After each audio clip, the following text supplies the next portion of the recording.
Good morning, everybody. Thank you for all coming out. For those of you that don't know me, I'm Jacob Tyler. I'm the Air Service Administrator for San Antonio International Airport. A little bit about me. I'm about to hit 5 years in San Antonio on February 1st, which is crazy. Time flies. Came right during/tail end of the pandemic, right before our big winter storm. So that was an interesting time to move to San Antonio.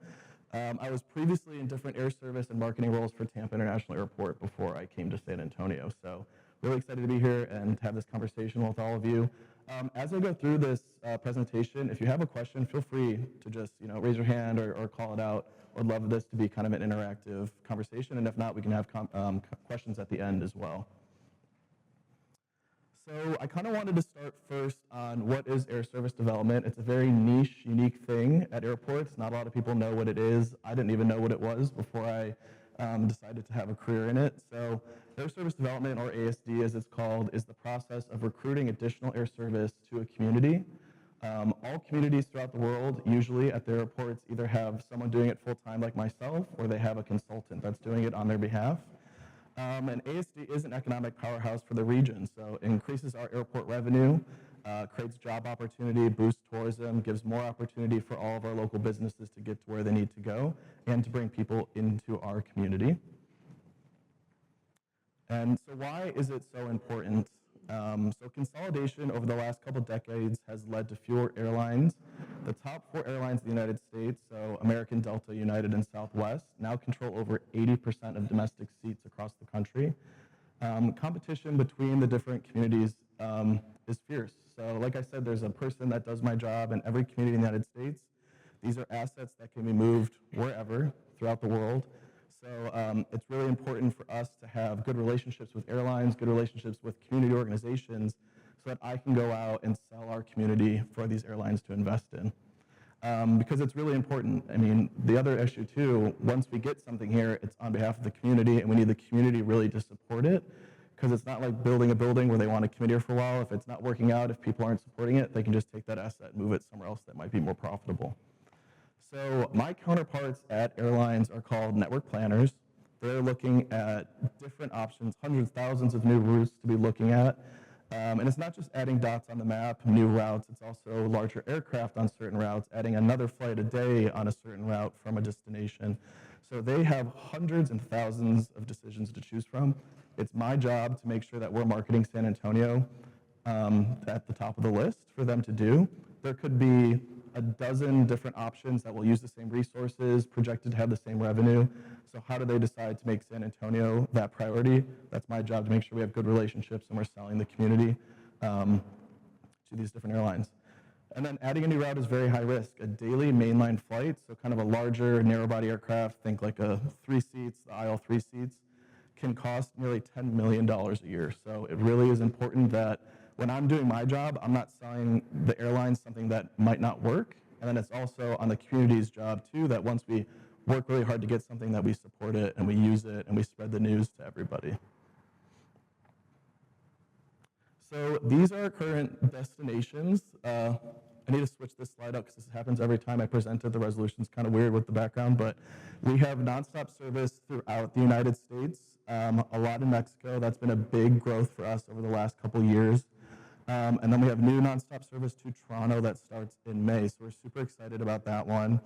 A big thing for us too is, again, adding dots to the map, but also adding competition on markets that warrant it, so adding new airlines, whether that's low-cost airlines or just other options that competition can bring down fares. And continued expansion in Mexico. We have 9 destinations in Mexico right now. Pre-pandemic, we had 4, so that's been a big focus for us.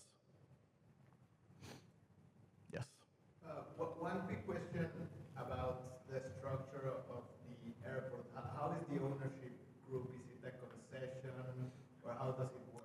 So we are a department of the city in San Antonio. So it depends on what community you're in. Some airports are airport authorities, so they're run kind of like a private company. They have a board, but usually the state appoints the board or the city appoints the board, or you're run by the municipality like we are in San Antonio. So we are a department of the city, but we do not use the general fund. We use our own revenue to pay for things. So the big terminal expansion, which we'll talk about later, that does not come from tax dollars. We don't use any tax dollars. It's all of our own revenue and bonds that we have ourselves, which a lot of people don't know about that too, so yeah. So everything comes down to demand when we're looking to sell San Antonio to airlines and add more destinations. So we look at something that's called PDUs, passengers daily each way. So these are our top 30 markets from San Antonio. Las Vegas is number one. A lot of people like going to Las Vegas. And then we've also grouped together these metros. So there's multiple airports in a metro. We're grouped them together in this. So for DC, that's DCA, Reagan National Airport. It's Baltimore, and it's Washington Dulles altogether. So Vegas, DC, Dallas, Denver, Los Angeles, and the New York Metro are our top destinations that people from San Antonio are flying to. And then on the right, this chart kind of breaks down what that PDU is. So all the way at the bottom, that's 638. And so what the PDU means is every single day, on average, 638 people wake up in San Antonio and fly to Washington, D.C., and 638 people wake up in Washington, D.C. and fly to San Antonio. That is the total number as long as they're starting at our airport and ending at a Washington airport, or starting in Washington, ending in our airport. So this kind of breaks it down for you. Southwest to Baltimore, nonstop, people are flying. That's about 164 people a day on average. United to Dulles, nonstop, about 159. American to National nonstop, which is a new route for us. This data is a little old too, so that number continues to grow, not that there's service there nonstop. But what's also included in this number are the 31 people that are flying to National through DFW, the 21 people that are flying on Delta to National Airport through Atlanta. As long as they're starting and ending the journey in those cities, that's how we calculate that PDU. This does not include leakage, so people that are using other airports but are from our community, and we'll talk about that in a little bit as well. But these are our top destinations, and all of them are served currently. We have 47 nonstop destinations throughout the US, Mexico, and Canada currently, working to do more. But this kind of is the baseline of how we get airlines to add more, is demand. So how do we get people to add more service? We need more people flying to more places. And then that light blue line is the average number of seats on an average aircraft in San Antonio. So just to kind of put that as a reference, I get a lot of requests from people to add new nonstop destinations throughout the world. Some are destinations that we have one person a day flying to. Not really feasible for us to do that or convince an airline to do that. But there's other reasons, and we'll talk about it in a little bit on how we convince airlines to do that.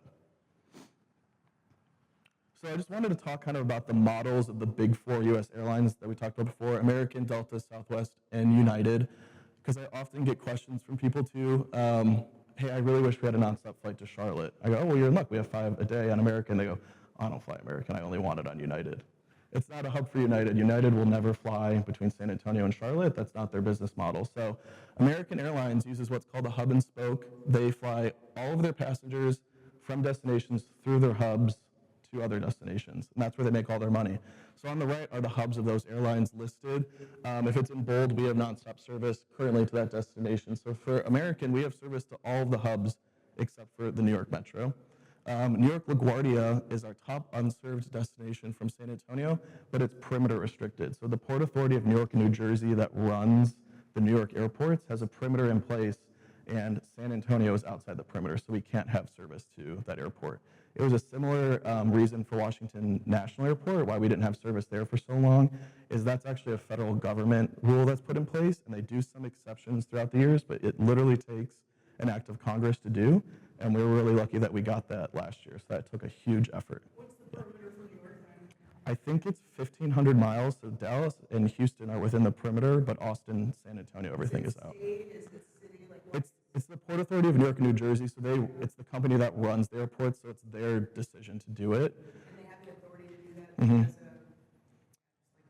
okay. Yeah, so they want to focus on the kind of longer haul, both in the U.S. and around the world from JFK and Newark, that they also operate. So they focus LaGuardia more on the shorter destinations. And then in terms of like the data that you're showing, Mhm. the flexibility of it, can you see why people are going to New York or like understand? That's what I use our community relationships for. I can see that 638 people are going to DC. I don't know why they're going there. Yeah. So I work a lot with Visit San Antonio, with Greater SCTX, with the chambers, different companies here, because if I'm trying to get us a new nonstop destination, which actually is a perfect tee up for the next one, factors in adding a new destination. So Raleigh is one of our top unserved markets. It's one that the business community talks about a lot, the bioscience industry talks a lot about, and it's one we're really trying to get. So what do we look at in factors that are going into convincing an airline to do that? Existing demand's one, and then demand breakdown is a big one. And that's what I really need to lean on our community to do, especially for business travel, because I don't have access to business travel data. And so I'm trying to get companies, which is really hard to do because a lot of companies don't want to share that information. So would your counterpart in Raleigh or wherever you said, would they, like, would you work with them to figure We do. We do work with our counterparts in other airports too, if it's a priority for them, which in this case it is a priority for Raleigh also. So we're both working to talk to different companies in the area to see what that demand is, because is it business travelers going every quarter and they don't care how much money they spend because they have to go, or is it people visiting their grandparents and they're really, they care about the cost, they don't do it that often, because airlines want to fill these routes with people that are spending. one more and then I'll stop? No, you're good. Keep them coming. Is anyone from, the Research Triangle in North Carolina? Mhm. I know that's like an entity and a concept and all of that. Is there like someone from there in the room talking to y'all about this? Is that what that looks like? So for the Raleigh airport, they do, yeah. That's And then on their. the San Antonio side, we don't have a triangle yet, but it's Right. there. Mhm. Are people from there talking to them and like all of that? So they kind of go through me. I have these meetings and these community events to try to break that down. I will be honest with you guys, it is very hard for companies to give me any information. So that's why I do these speakers series, so that we can continue to spread the word on how important it is to do that. I appreciate it. I really do appreciate that. Because there's a way that we can go through we have a consultant we work with too. If they really don't want their company name on it, we don't need the company name on it. I won't share that with the airline. I can just say there's a company in San Antonio that's sending 40 people a quarter to Raleigh and do it, consistently. I'll reach out to you after this because Yeah, for sure. my situation is perfect because I've been traveling to DC for the Human Rights Campaign. Mhm. So I'm on their national board for the last 6 years, and so my last time that I flew overlay, I had to wait in the tar for 3 hours. I got deplaned. I went back. I left my iPad in Atlanta, so I deplaned again. It took me 12 hours to get to DC. Yeah.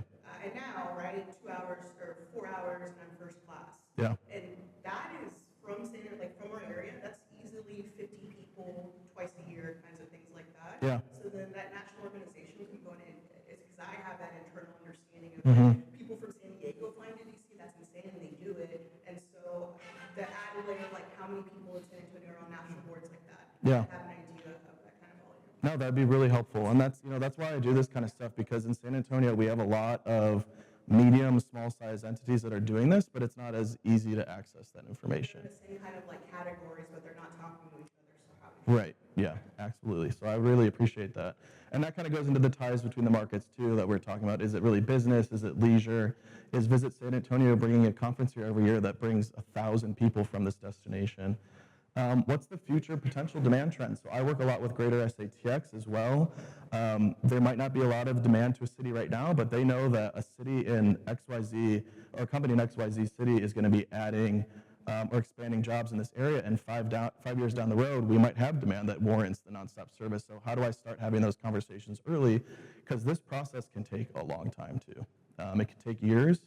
And then again, what's the airline's business model? Is it United, again, is not going to fly from San Antonio to Raleigh. Doesn't meet their business needs or what their model is. But Delta has a focus city in Raleigh, so they might actually do that. But then that also comes down to hub locations. To fly from San Antonio to Raleigh goes directly over the world's largest hub and Delta's largest hub in Atlanta. And they're making tons of money connecting people through Atlanta. So then it's also my job to work with Raleigh and go, the load factors, which is how full the planes are from San Antonio to Atlanta, are very high. They're very high from Raleigh too, and you're actually losing now to competition to American United because they're flying other ways because they can't go through Atlanta. So it'd actually be very advantageous for you to add the nonstop service and get all the market share for yourself. So hub locations go into that. Aircraft availability too. We had a lot of problems with this post-pandemic of the airline manufacturers being very delayed in getting aircraft to airlines. That helps them or doesn't help them be able to grow. The market share thing I talked about, seasonality trends too. Sometimes airlines will start a route seasonally to see how it performs. If it does really well, we'll continue to expand it. So Air Canada's new flights to Toronto are going to be flying from May through October. Seasonality, if our community really supports it well and it's really successful, they'll come back for another season, and hopefully we work to extend that season out to eventually work to year-round service. And then the other thing on here too is sometimes it comes down to simply distance. We are a little bit far from a lot of places in where San Antonio is. So, for example, the top unserved markets from Raleigh were San Antonio, Indianapolis, and Kansas City, all about the same amount of demand. Indianapolis and Kansas City just got service to Raleigh. They're a lot closer than we are. Sometimes it just comes down to that, where they can have an aircraft and they can turn it quicker. They can have that aircraft going other places, where we'll take probably a whole day's worth of an aircraft to go there and back. The same with crew, all that stuff. So that's some of the work that I have to do too, is try to help airlines figure out how they can route aircraft as well to make it advantageous for them to do the service. So how do we go about doing this? Data first. Data is the most important thing. I want to make sure that this is a good opportunity for airlines that are going to make money. I want to make sure it's a good opportunity for our community, that people will use it, that it helps benefit their businesses. And then down to those relationships too, whether it's the community or with the industry. So it really starts with market research. What's the baseline demand? What's the community ties, economic indicators, potential growth? What are the leakage levels? So we take all of that and we go and attend these different conferences that are around the country, around the world, throughout the year. And we have numerous annual conferences. And we have one-on-one 20-minute airline meetings. It's like speed dating. We have like 20 of them a day. I go down, I sit with different airlines, and we chat about what we want to chat about. And that's kind of an intro to the business case. It leads to having a longer, more in-depth conversation, which happens at an airline headquarters meeting. So we kind of bring up the idea at these conferences, and then we try to get a larger, in-depth meeting at a headquarters, which sometimes I just go by myself with our team. Sometimes we do invite businesses that have important ties to that community that we're trying to get the service to. Sometimes if an airline doesn't currently fly here, they'll usually come and visit us, see what our facility looks like, where will they be operating from. Sometimes they don't do that, and then the goal obviously is to an announcement. So that's kind of how that works. This can take a year, this can take 12 years. It just really depends on what's going on. It also has a lot to do with what's going on in the world. It's been a complicated year, 2026, not let alone 2025. And all of that kind of factors into that as well. Economic uncertainty, the government shutdown didn't help, and things like that also kind of can be setbacks, but it also is a good time to really work on that data set too, as well. So one of my favorite topics to talk about, how choosing to fly from Austin negatively impacts us in San Antonio. So trying to make it really visual for this one. We're going to pretend that this is demand from San Antonio and Austin to a city in the United States. So our MSA, the people that are actually flying it, these are the PDUs. We're already a little bit smaller than Austin is for this example. So they already have an edge on us. And then we see that people from San Antonio drive to Austin to fly. The airlines don't care where you live. They care where you're spending money and where you're flying from. So they don't care if half the flight is full with people with a San Antonio zip code. They just see that they're flying from Austin. So when people do that, what are they going to do? They're going to keep investing more aircraft into Austin. So I know I know the reasons why people sometimes drive to Austin, but another reason I really do these community presentations is to show it really makes our job harder to do that. It really makes our job harder, and it makes Austin's easier. The Austin team for a lot of years have explained San Antonio is Austin South, and that everyone here will fly from Austin, so you might as well just add stuff to Austin. We're trying to not do that anymore. So we have seen this kind of turn around a little bit during the pandemic. 35 construction, all the construction that's up 35, I think has really put some people off from that. But we love our friends in Austin. We're good friends with the airport there, but just kind of want to be realistic that one of the biggest ways to get more flights from San Antonio is choosing to fly locally from San Antonio. That really, really helps us. So what are our airport's air service goals? So maintaining our current route portfolio is always the most important part. Aircraft issues, economic worries are limiting airline growth in the short term, so we work really hard on what we get. We don't want to see it go away, so that's always our biggest goal. We want to reestablish European nonstop service. We had our first ever in 2024, super exciting.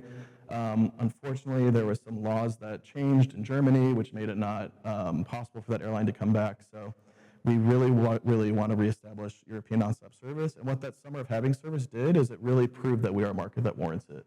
We saw the demand in San Antonio grow substantially to Europe because we offered the service. That's called stimulation. We didn't take away from Austin's demand either, so we proved we are a separate market. We both can be successful having. Do you know if I assume there wasn't the demand for the Germany thing, to be honest? Yeah. And I follow pretty closely what's happening. Mhm.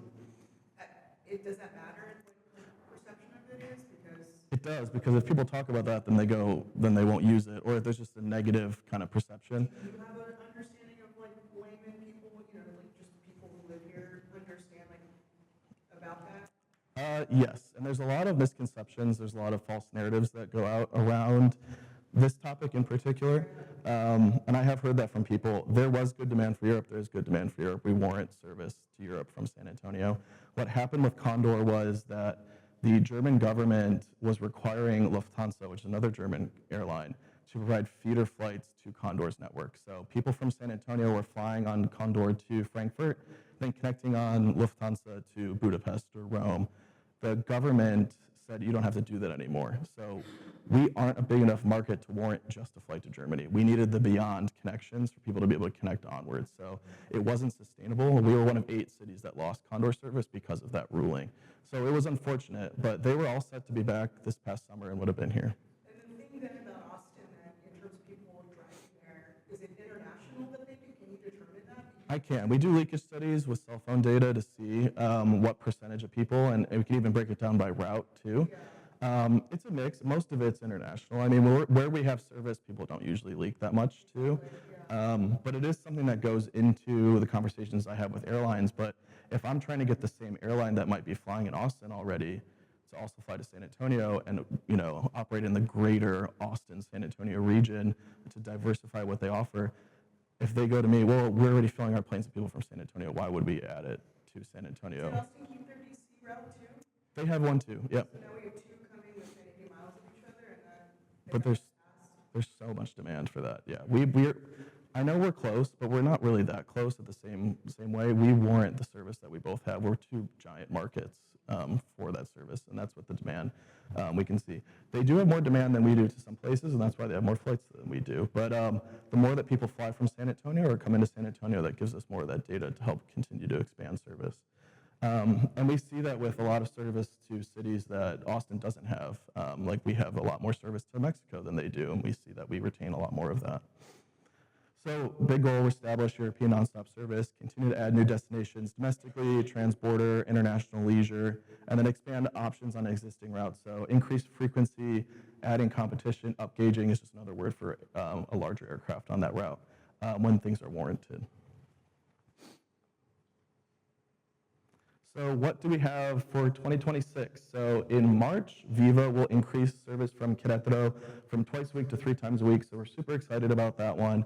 If you've never been to that city, it's beautiful. It's really close to San Miguel de Allende as well. That's a popular destination. There's some good business ties between that region and San Antonio as well. So we're excited to see that route increase. On April 8th, American Airlines will be resuming their seasonal service to Philadelphia. It operates once daily, but it's starting 2 months earlier. So that was another example of sometimes we'll add something seasonality or something seasonally, and if the community supports it, we work to expand that season. So it usually started in June. We had a really good year with that last year, so they're starting it a little bit earlier, which is really exciting. And then I'll skip over the Air Canada one for a second. Because of the demand we saw, they're actually adding a second daily flight this summer. So that's what I was talking about. When we work hard to get this and the community supports it, we see even more positive additions for our community. On May 2nd, Air Canada will be launching the new Toronto service, operating eastbound every Tuesday, Thursday, Saturday, and then on the other days back to San Antonio. But what's really great with this flight too is obviously nonstop service to a major city in North America, that there are good business ties between San Antonio and Ontario, but also the connections throughout Canada and Europe. It's perfectly timed for connections onwards to Europe. And when you're flying back on Air Canada, you actually go through U.S. Customs in Toronto, so you land in San Antonio as a domestic flight, which is really nice. Once you get home, you'll just be going right home and not have to go through Customs in San Antonio. So we're really excited about that. Air Canada has made a lot of business connecting people from the U.S. to Europe because you're flying over that part anyway, so it's kind of on the way. On May 22nd, Sun Country will resume their seasonal service to Cancun and Minneapolis that they do every summer.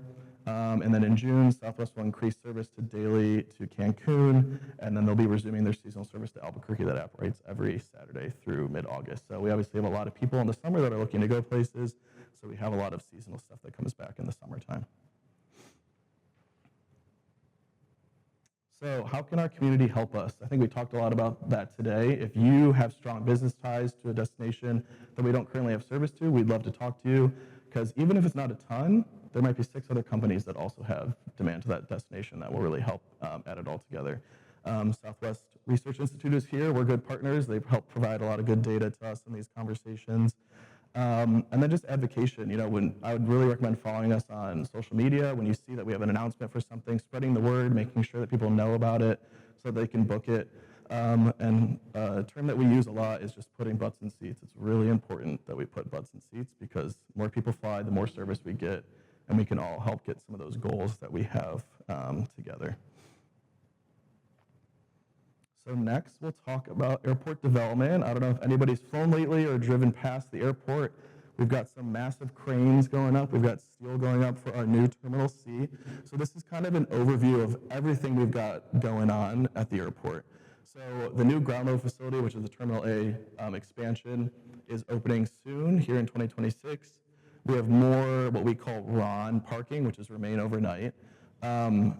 Cities like San Antonio that aren't major hubs for an airline that connect people throughout the country are really popular for RONs, because it means the plane will land here overnight, spend the night, and then return the next morning and hit the bank of flights to connect onwards to different destinations. So airports of San Antonio's size, it's really important to have a lot of RON space, because we have more aircraft on the ground overnight than we have gates. And that's something that happens in Austin and Pittsburgh and Tampa and other cities like that.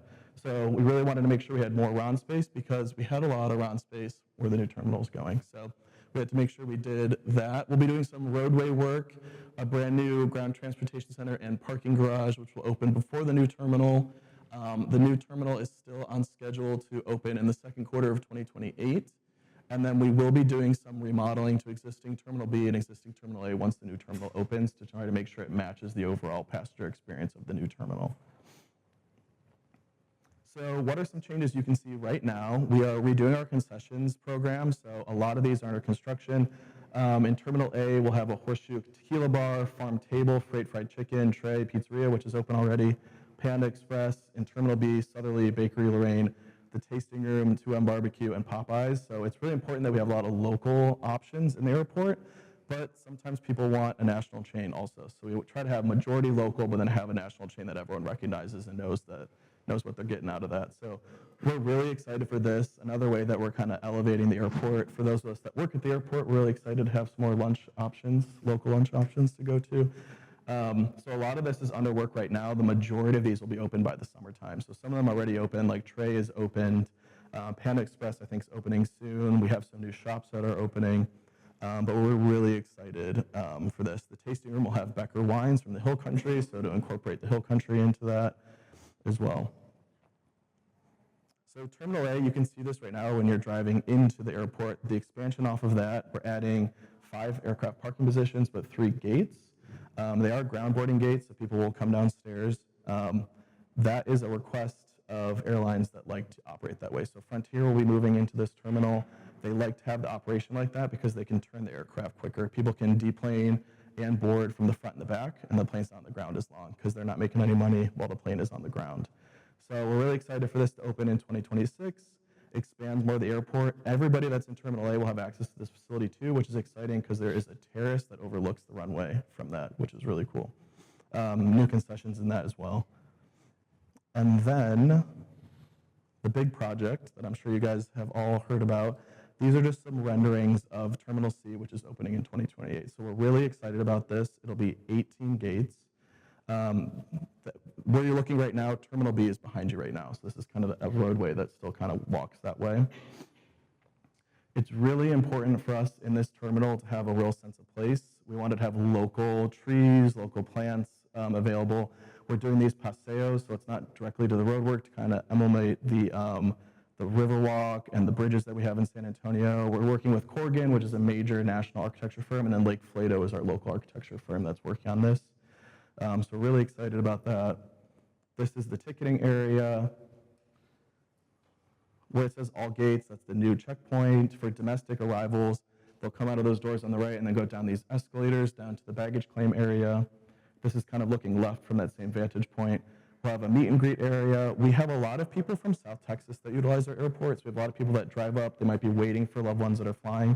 And we don't really have a good space right now for people to wait to meet and greet. So we're excited to have a lot of new space that people can hang out in and wait for people to arrive or wait for them to depart. This view is kind of over the security checkpoint looking down at the new terminal. So all new concessions. We have a live music program right now, but we kind of just put them where we can. This will have a dedicated stage space for them. Another terrace will be right there too. So when it's nice out, people can have some fresh air. That's something that's been being put into a lot of airports. That's really popular. So we're excited that we'll be able to do that. Talk to me about electrical outlets. Is that what you're about to show? There's going to be electrical outlets in there. There will be electrical outlets in there for sure, a lot more seating. There will be 2 airline lounges in there too, which we're really excited about. This is kind of a view down the concourse. International arrivals will move into this facility as well. We'll have a new federal inspection area. When you arrive, you'll come up on an international flight and walk across there. We wanted to make sure that there was light for people that arrive. A lot of airports, when you arrive internationally, you kind of go down into like a tunnel and it's very dark. So we wanted to make sure that it was bright for people. So we're very excited about that. This is a kind of another view of that meet and greet area, and then the baggage claim area, and then the walkway to the other ground transportation and parking garage will be behind us. So we know parking has been limited at the airport, so we actually advanced the parking garage so that we can have that open sooner. So we're also excited about that. But that is all that I had. So if there's any other questions, I would love to answer them. Yes. The new terminal, I've got 2 questions. The new terminal is setting 18 extra gates. Yes. What's the current number of gates from A and B? We have 24 currently. Okay. Yeah.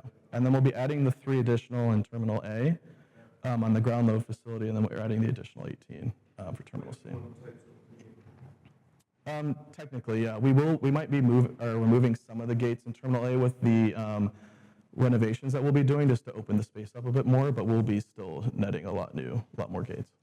The new terminal will have how many concessions for cafes, restaurants, shops? I'm not sure the exact number, but there's a substantial amount in there. Yeah. Yes. 2 questions. The new concessions are new or do they replace the ones that are? They're replacing a lot of them. So a lot of airports have, every 10 years they kind of revamp the concessions. So a lot of the newer ones that are in the airport are remaining. The Smoke Shack, Starbucks, La Gloria, Merit Coffee, like some of those that are newer are remaining, Whataburger and stuff like that. And then we're redoing some of the older ones that we've had there to these new concepts. And the second question, I noticed a lot of water rendering. Mm-hmm.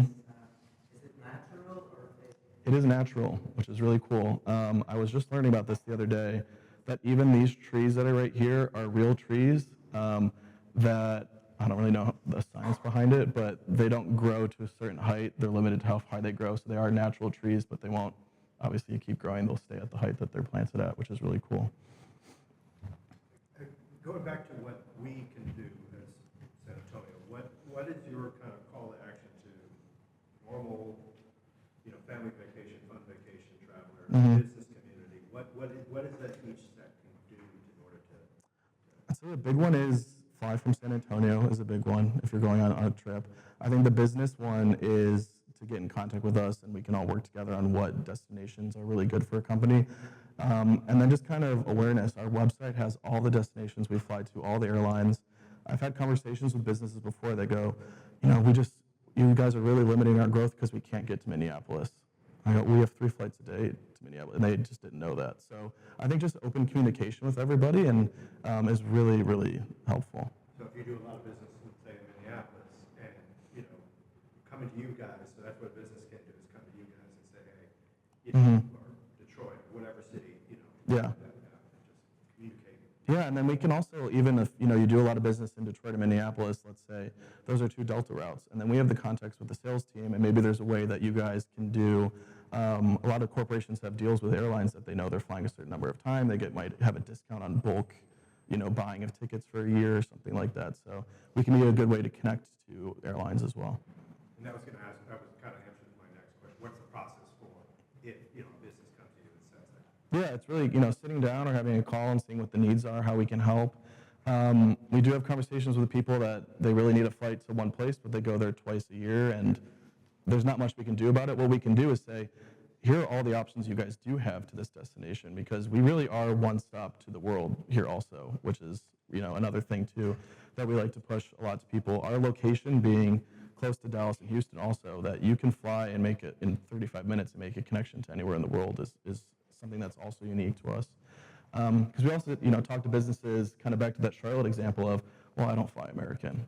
If there isn't a nonstop on the airline you like, there is a way to get there. There's dozens of ways to get there on another airline. I know people don't like connecting, but if you're really dead set on a certain airline, which I get, my parents only fly United. They've only ever flown United. They fly from Cleveland through Chicago to get to Atlanta when there's 15 flights on 3 different airlines from Cleveland to Atlanta every day. So I don't get it, but I understand it. Yeah. So, pure curiosity, I work in San Antonio, but more on the event side. Mm-hmm. And so, when I was learning more about the new terminal, there was a lot of chatter about like Southwest threatening to leave. And I'm just curious if that was the truth, or if there's like media that inflates things, or if y'all directly reach out to the outlets and kind of smooth things out. Media does inflate things. We love Southwest. Southwest is not leaving San Antonio. We're working with them to sort all that out. There's not a lot I can talk about with that right now, but everything will, work out with them. They're not going to leave San Antonio. Yeah. Yes. I have two questions. First is the data you've received about the flights to San Luis and Morelia, because they are not very tourist destinations Mm-hmm. in Mexico. So how successful has that been, given my understanding is that most Mexican population here comes from North Mexico or bigger cities. First that, and second, do you see any impact with the fusion between the merger between Volaris and Viva affecting the negotiations and the growth? Because from what I've seen, most growth from Mexican routes comes from those two airlines. Mm-hmm. Yeah, so we work a lot with the consulate that we have in San Antonio too, because they're an access for data of where are people from that are utilizing the consulate to get passports renewed, et cetera. So they're really helpful to show us are people coming just from the northern states, and we actually have a lot of variety of people from all over Mexico that live in San Antonio, so that helps us with that. Viva and Volaris do add most of the new flights from San Antonio because it goes back to that model as well. Aeromexico has their hub in Mexico City, and that's what their business model is to do, is take people from Mexico City to different destinations or connect them through their hub. So that's why we see a lot of growth with Viva and Volaris. For people that don't know, they just announced that they're going to be merging, which was a little surprise for a lot of us. They're going to be merging into the same parent company. They're going to retain the separate brands. So we'll just have to see what happens with that. We talked to them a lot. I think what we'll see probably is just, instead of kind of going at each other, which they do a lot in this industry, maybe just be more complementary to each other on what they offer. So, but we'll have to see. It's an interesting industry to work in, because if it's not one thing, it's another. Allegiant's buying Sun Country now too. What does that mean? I'm not really sure either. So we just have to kind of see, and that's what those relationships are really helpful too, that I can just text my friend that works at that airline and see kind of what information that they can give us. Anybody else? Alrighty. Thanks, guys.